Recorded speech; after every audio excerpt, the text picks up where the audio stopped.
So this is my hang-glide tank, and smoke unit or this tank does not work. I have this old remote and I couldn't get signal from this board to my smoke unit. Okay, to get my unit started, I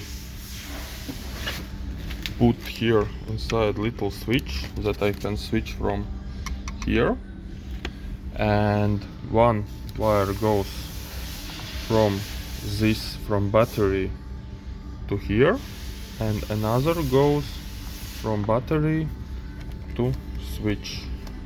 And now when I start my tank,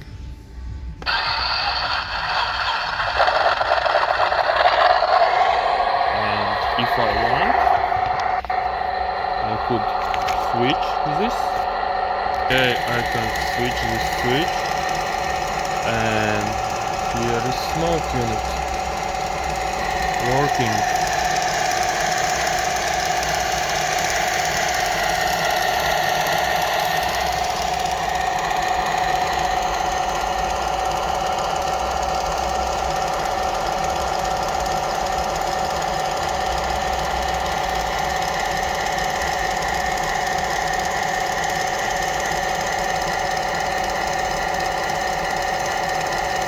That's all. Thanks for watching.